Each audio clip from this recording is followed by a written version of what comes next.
Hello everyone, I welcome you all in the session of Control System. Myself Rahul Mane, working as Assistant Professor in Department of Electrical Engineering, KK Institute of Engineering Education and Research, Nasik. Today I will discuss root locus. So these are the learning outcomes for the today's session. So at the end of this session, you will be able to understand the importance of root locus. Also, you can apply the rules to construct the root locus, and finally, you can comment on the stability of the given system. So, prerequisites for the session are Routh-Hurwitz criteria, reference books, control system by Anand Kumar, PHI publication.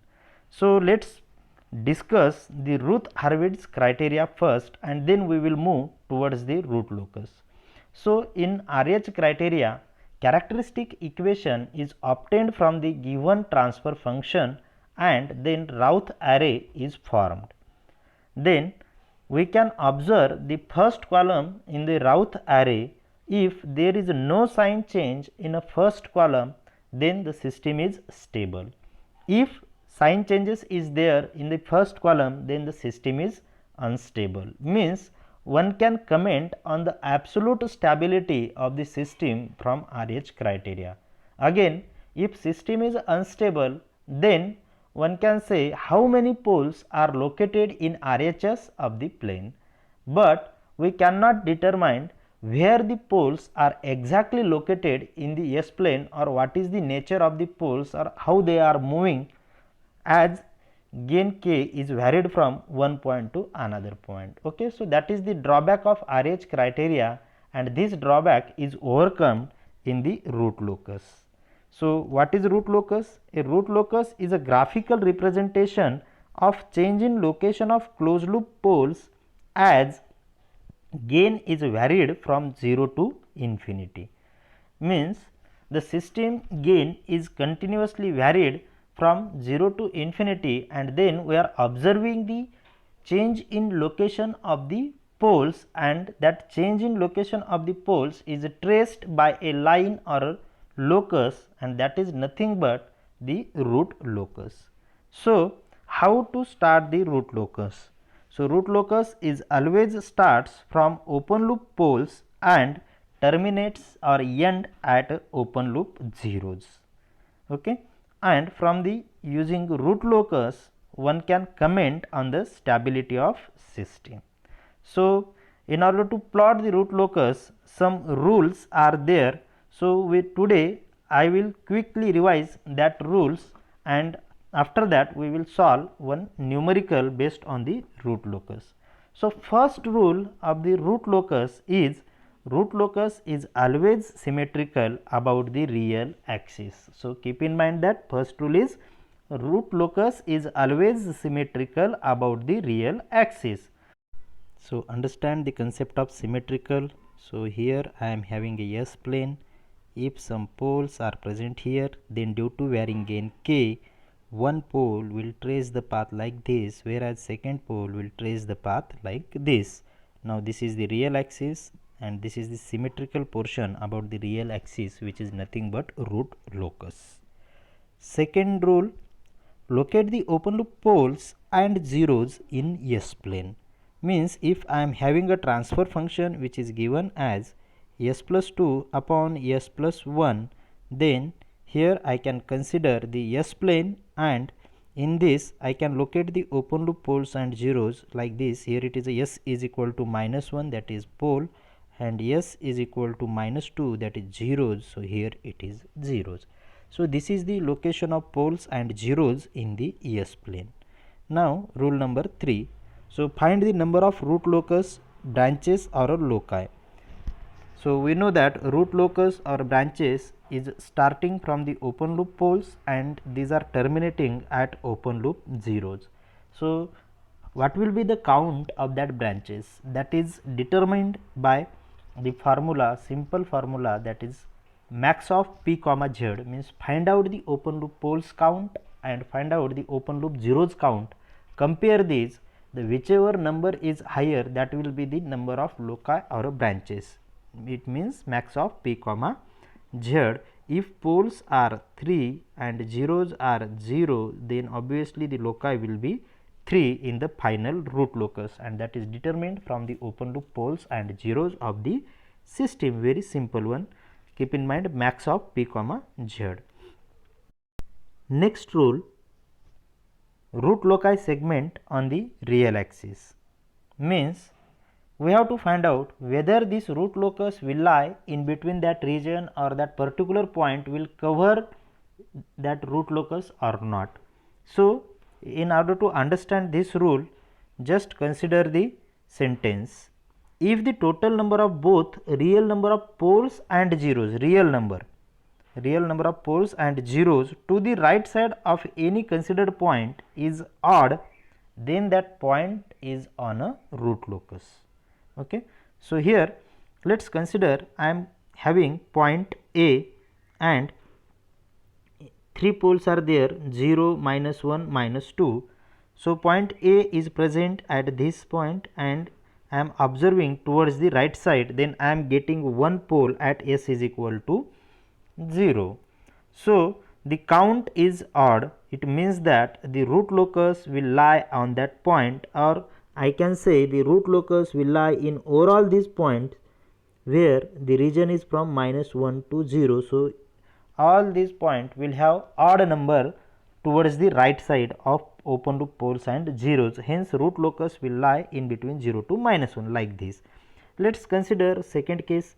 If the same point is shifted after the second pole, then count towards the right side. Here I am getting one pole and here it is a second pole, means this number is even.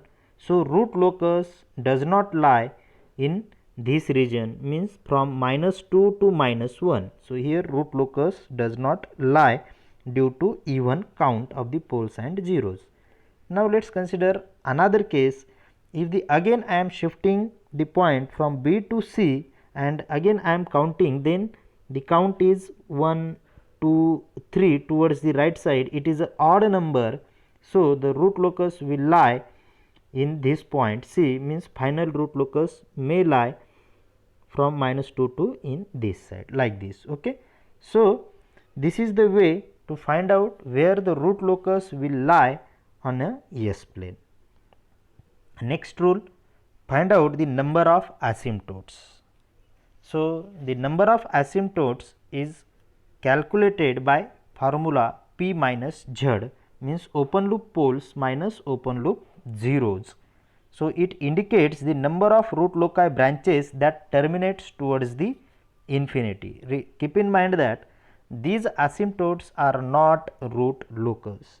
They are helping us to construct a root locus, or they are showing the direction of root locus, but these are not a final root locus. These are just simple asymptotes, and from that we can determine the direction of final root locus, which is given by P minus Z. These P minus Z are open loop poles and open loop zeros. So, let us consider open loop poles are 3, open loop zeros are 0, then it will be 3. Final asymptotes will be 3 in this case. So, next rule, angle of asymptotes. In previous rule, we have seen that how to find out the number of asymptotes. Now, if I am getting some number of asymptotes, then I need to find out the angle for that asymptotes from the real axis, and that angle is given by the formula theta is equal to 2q plus 1 into 180 divided by P minus Z, where the value of q is varying from 0, 1, 2 up to so on up to P minus Z minus 1. So, let us consider we are having number of asymptotes are 2. In that case, you need to find out theta 1 and theta 2. So, for theta 1 you need to take the value of q as 0, and for theta 2 you need to consider the value of q as 1 like this, means P minus Z minus 1. So, in this way you can find out the angle of asymptotes. So, keep in mind that formula 2q plus 1 into 180 divided by P minus Z. Now, next rule, centroid. So centroid is a point on a real axis from which we can draw the asymptotes and we can consider the angle, cause already we are having number of asymptotes and angle of that asymptotes, but we need a point on a real axis from which we can draw that asymptotes. So that point is known as a centroid, and which is given by the formula sigma is equal to sum of real part of poles minus sum of real part of zeros divided by p minus z. So keep in mind that again centroid is not related to the root locus, it helps to draw the asymptotes, and here to calculate the centroid we are considering open loop transfer function. So again after getting the poles and zeros we are just considering the real part of poles and a real part of zeros, and we are adding that number of poles and number of zeros and subtracting from each other and dividing it by p minus z. So again revise that formula once again, sum of real part of poles means just consider the real, means if I am having a pole like this minus 3 plus 2j, so just I have to consider minus 3. In this way you can find out the centroid for the system. Okay. So all these points or till now we have not touched the actual root locus part, we are just considering the open loop transfer function and we are collecting the preliminary data for the construction of root locus. So actual root locus will starts from this point, which is having a closed loop transfer function, means up till now we are dealing with the open loop transfer function. Now I have to convert that open loop transfer function into closed loop and then I can use next rules. So next rule is break away or break in point, means if I am having 2 or 3 poles and I am varying the gain k, then obviously we know that these 2 poles will leave their location and they are shifting from one point to another point. Okay. So some pole will move away from the imaginary axis, some pole will move towards the imaginary axis. So let us consider simple, we are having 2 poles. So I will demonstrate that. So just consider like this, we are having one S plane, here it is a one pole, here it is another pole, and as we are varying the gain k, then this closed loop pole one will move in this direction, another will move in this direction, means in this and this direction, and there will be a point on a real axis at which these 2 points will collide on each other and they will split away from each other. Okay. So that is nothing but break away point. Split collides means, so there will be a collision takes place in between these 2 poles and they will leave this real axis and they will move in any direction. That direction is dependent on the angle of asymptotes like this. Okay. So after collision one will move like this and this one will move like this in any direction, that is dependent on the construction of the asymptotes. Okay. So keep in mind that break away point is for poles whereas break in point is for zeros. Now how to find out that break away point theoretically? So for that some simple steps are explained here, just consider that steps. So given transfer function is in the form of open loop. Now obtain the characteristic equation from that open loop transfer function, which is nothing but 1 plus g of s into h of s is equal to 0. From the characteristic equation separate the terms of k and terms involving the variable s. So write the values of k in terms of variable s and finally we will get the expression like this, k is equal to f of s. So it can be referred as k as a function of s. Now I am having one equation, k is equal to something in the form of variable s. Now next step, differentiate the above obtained equation with respect to s and equate it to 0. So I am having the equation k is equal to something.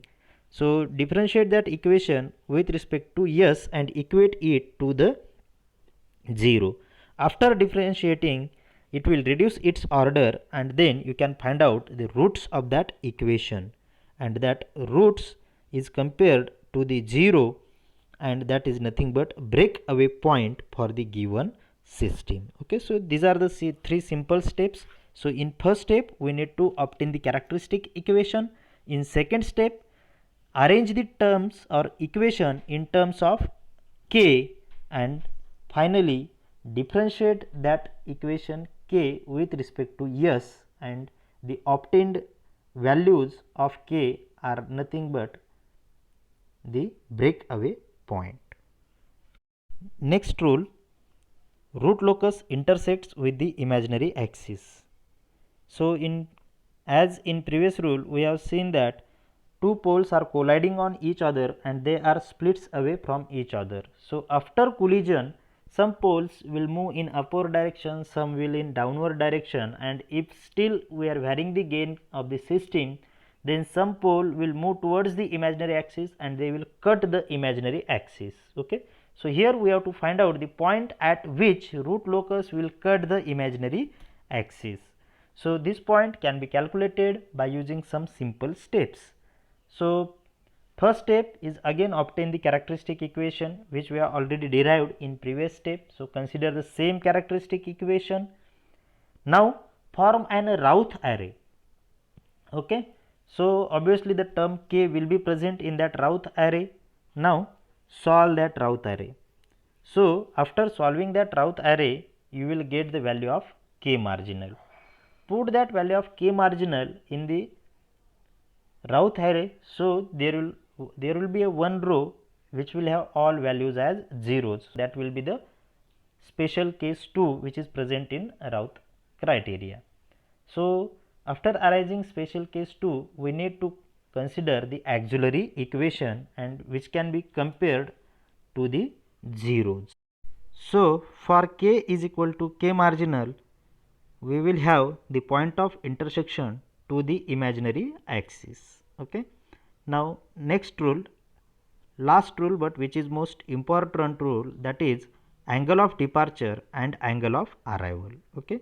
So keep in mind that angle of departure and angle of arrival can be calculated at complex conjugate poles and complex conjugate open loop zeros respectively. It means that if there is a presence of complex conjugate open loop poles, then we need to find out the angle of departure for that pole, and if there is a presence of complex conjugate zeros, then we need to find out the angle of arrival for that zero. Okay. So there are two separate formulas which are applicable for angle of departure and angle of arrival. So for angle of departure, that formula is given with the help of symbol phi d, and where phi d is nothing but, or which is equal to 180 minus phi, 180 minus phi, whereas for angle of arrival it is given as phi a, and where phi a is nothing is equal to 180 plus phi, where phi is nothing but sum of angle made by poles minus sum of angle made by zeros. Okay. So do not get confused. Once again we will revise it, where phi d is nothing but angle of departure for the complex pole, which is given by 180 minus phi, where phi is nothing but sum of angle made by poles minus sum of angle made by zeros. Okay. So we will demonstrate it with the help of one simple diagram. So quickly understand the angle of departure and angle of arrival. So this is the S plane. So here I am having one real pole which is located at origin. Here I am having another pole which is located on real axis, and here I am having pair of complex conjugate poles. Okay.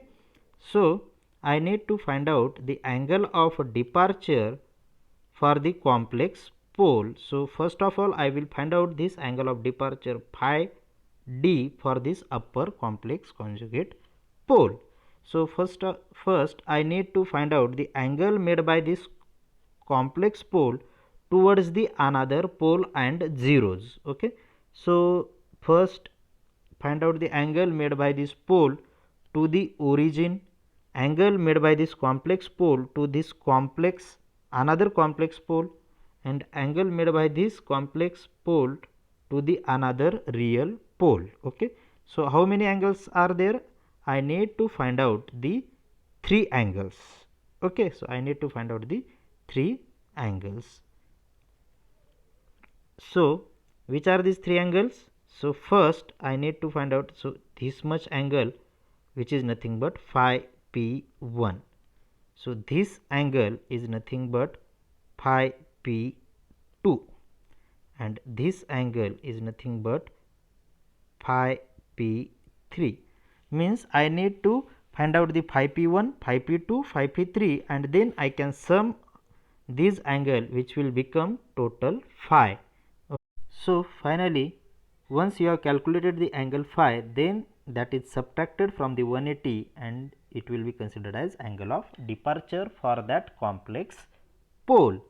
Similarly, if you are having complex 0, then you need to find out the angle of arrival for that complex zeros. Okay, so these are the some steps which are used to construct a root locus. So finally, in this session we have covered some introductory part regarding the root locus and then different steps which are implemented to construct a root locus. Okay, thank you.